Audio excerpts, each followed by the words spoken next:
Alright mga tol, panoorin natin itong balita mula rito sa 24 oras. No? Pinasinayaan ang isang military facility sa Batanes. Etong Batanes mga tol, ito na yung nasa dulo. Pinakamalapit to sa Taiwan, sa bungad ng Taiwan. Na pinangangambahan na pagmumulan mga tol ng gyera kung sakasakaling ito ay angkinin na o salakayin na mga tol ng China. Kung naaalala kasi ninyo, etong pahayag ni PBBM sa isang interview niya doon sa India, na kung sakasakali daw magkakaroon ng kaganapang kaguluhan dito sa pagitan ng US at China over Taiwan, there's no way, sabing ganun, walang paraan para makaiwas mga tol ang Pilipinas. Dahil nga meron tayong mga OFW doon at saka yung mismong kinaroroonan ng ating bansa, which is napakalapit lang nito sa Taiwan. So eto na mga tol, no? Mukhang talagang pinaghahandaan na to ng ating gobyerno at pinasinayaan na nga ang isang military facility sa Batanes para makuha natin ang buong information at makuha natin ang buong detalye. Samahan ninyo ko. Panoorin natin itong balita mula rito sa 24 oras at tayo naman bilang mga netizen, bigyan natin to ng reaksyon at ng komentaryo mga tol, no? Samahan ninyo ako mga kapatid, huwag niyong kalimutan mag-subscribe, click nyo na rin ang notification bell para ma-notify kayo whenever na may mga bago tayong reaction video tulad nito. Huwag na natin patagalin pa, panoorin na natin to mga tol.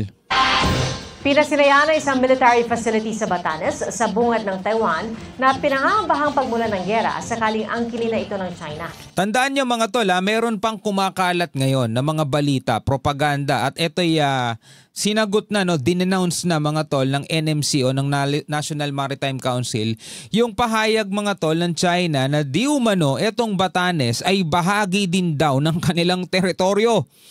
My goodness! No?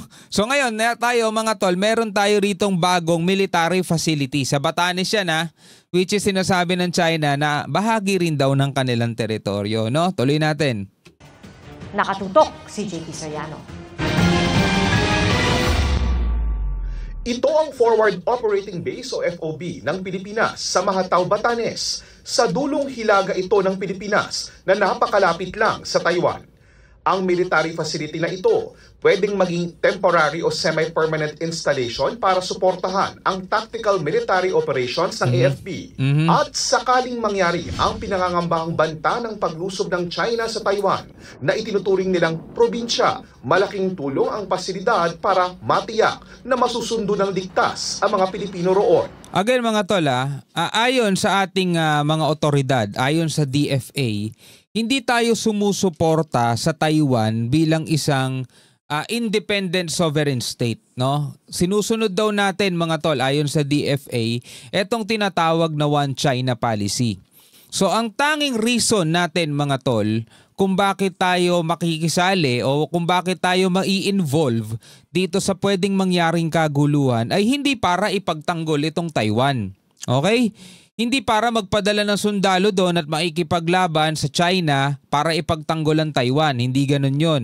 Ang ating layunin mga tol is para ilikas yung ating mga kababayan na pwedeng maipit dito. Since napakalapit lang din naman sa atin yan. Diba? Tawid bangka lang, tawid barko, lahat ng mga bagay na ganyan pwedeng mangyari.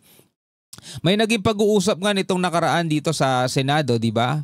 Ang pagkakaalam ko mga tol, sabi nga ni Senator Robin Padilla, ba't hindi na lang tayo humingi ng tulong sa China mismo para mailigas natin yung ating mga kababayan. Yun ang sabi niya.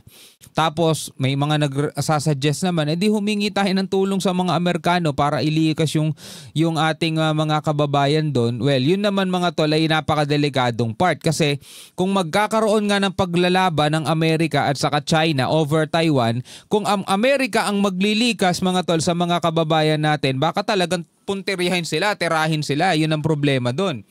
Isa pa sa mga senaryo na pwedeng mangyari batay din sa mga analyst at eksperto is yung mga EDCA sites dito sa Pilipinas na kung saan mga tol naroroon, nakapwesto, nakaposisyon yung mga military ng Amerika, yung mga US military weapon. Like for example, Typhoon missile, di ba? Ano pa ba? HIMARS, ano pa ba yung mga nandirito, Nemesis, yung mga ganon, na posible daw mga kapatid, puntiryahin din ng China para hindi magamit No? Kasi mga tol, ang isa sa pinangangambahan nila yung Typhoon missile kasi talagang kayang umabot yun sa mainland nila, no? Sa kalupaan ng China. So baka daw punterehin yan mga tol. Meron akong kaibigan taga Batanes. Ay, taga Batanes. Taga Zambales. Magkatunog kasi. Meron akong tropa taga Zambales. Nandun daw mga tol yung Typhoon missile. Well, alam natin sikreto kung saan nakatago mga tol. Kung saan nakaposisyon etong Typhoon missile na to. Pero sabi niya nandun daw. Naku po. Anyway, tuloy natin to mga tol. And binanggit ng ating presidente na whatever happens in Taiwan, we will feel the impact of that. Bakit? We have almost 200,000 Filipinos doon. O, di ba? Hindi naman natin pwedeng iwan yun. Hindi naman natin pwedeng sabihin sa kanila, bahala muna kayo dyan, di ba? Siyempre, mga tol, mga kababayan natin yun. Sa pagpapasinaya ng pasilidad, ang pag-alma ng Chinese Foreign Ministry. Nako, inalmahan pa nila. Nataon sa pagpapasinaya ng pasilidad, ang pag-alma ng Chinese Foreign Ministry nang anilay pagbisita sa Pilipinas ng Foreign Minister ng Taiwan na tila pagbibigay sa kanila ng platapormang maisulong ang Taiwanese independence. Ito talaga mga mga tamang hinala sila lagi. Lahat ng ginagawa ng Taiwan, nakabantay sila dyan. At lahat ng ginagawa ng Pilipinas, nakabantay din sila dyan. Diba? Inaalmahan nga ng China mga tol yung pagkakaroon natin ng Alon Exercises 2025 kasama natin itong Australia. Inaalmahan nila yon na yun daw ay nakapagdudulot ng gulo at nakasisira sa kapayapaan dito sa West Philippine Sea o dito sa rehiyon na to mga tol.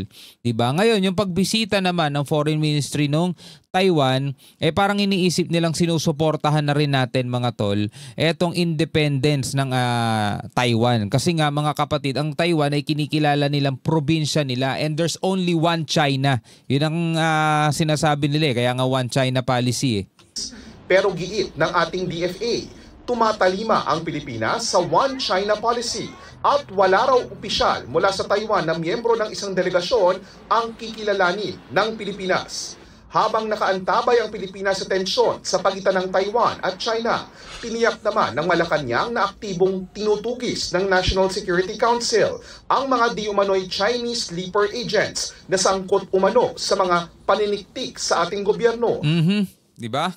At isa pa mga tol, no, ito rin isa rin sa mga pinag-uusapan Dapat pa nga bang ipagpatuloy ng Pilipinas ang pagkilala o pagsunod dito sa One China Policy?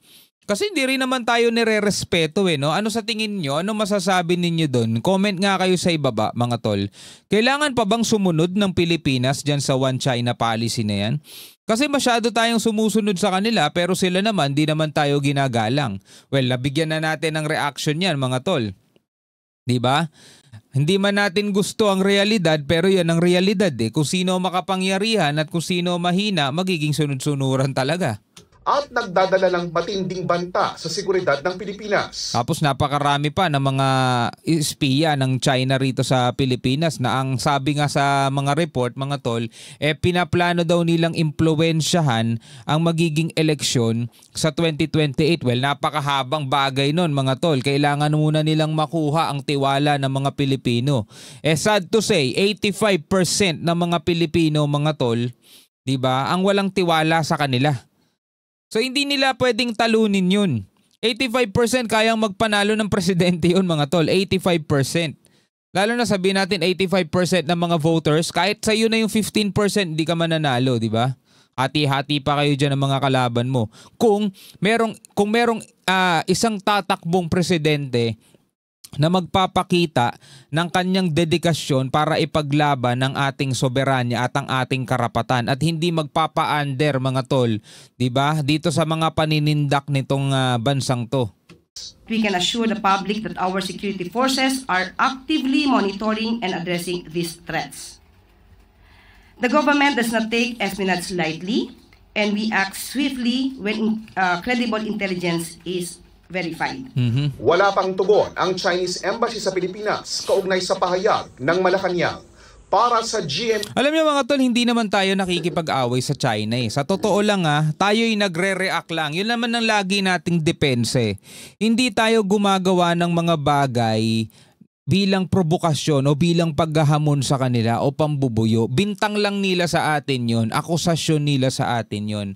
tayo ay nagre-react lang. Gusto nyo example? O for example mga tol, andirito yung BRP Sierra Madre natin, naka-istasyon yan, nakasadsad, hindi umaandar yan, nakaangkla lang yan dyan mga tol at hindi natatakbo talaga yan. Diba? So meron tayo mga sundalong nakaposisyon doon. Hindi natin pinapansin yung hilera ng mga Chinese boat, hilera ng mga fast boat nila na nakapalibot sa BRP Sierra Madre. Hindi natin sila pinapansin. Pero once na lumapit sila o magtangkang lumapit sila, syempre doon na tayo kikilos. Haharangin natin sila, pipigilan natin sila at tatanungin bakit kayo lumalapit. 'Di ba? Threat yan para sa amin. Ngayon, yung paraan na paglapit natin, ang tawag doon mga tol, reaksyon. Hindi naman tayo nanguni. Nag-react tayo mga tol doon sa ginawa nilang paglapit sa atin. Ngayon ang tawag nila doon provokasyon. Diba? Provokasyon ang tawag nila doon. Eto na nga lang mga tol Lagi nga natin to i-compare sa mga simpleng bagay lang para mas maintindihan ng ating mga mamamayang Pilipino.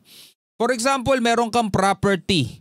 Diba? Meron kang ilang ektaryang property. Siyempre may bakuran yon, may mga bantay yon mga tol. Kapag nakakita kayo ng mga kahina-hinalang lumalapit o maaligid mga tol doon sa inyong bakuran, siyempre sisitahin nyo yun, lalapitan nyo yun. Lalapitan nyo ng mga security nyo para palayuin, para itaboy. Ang tanong mga tol, yung mga security ba ang gumagawa ng provokasyon? Di ba pinoprotektahan lang naman nila kung ano yung kanilang nasasakupan? Ganon din mga tol sa ating soberanya. Ang matindi nga nun mga tol, tayo pa yung lumalabas na masama. Tayo pa yung lumalabas o pinapalabas nilang nagsisimula ng gulo. Troublemaker nga ang tawag nila sa atin Hindi, di ba? Anyway, bilang mga Pilipino, ano ang inyong masasabi dito sa balitang ito? Mula rito sa GMA, 24 oras. Pwede kayong magbigay ng komento, pwede kayong magbigay ng inyong reaksyon. Hanggang sa muli, ako nga pala si Shobaldi. Peace out.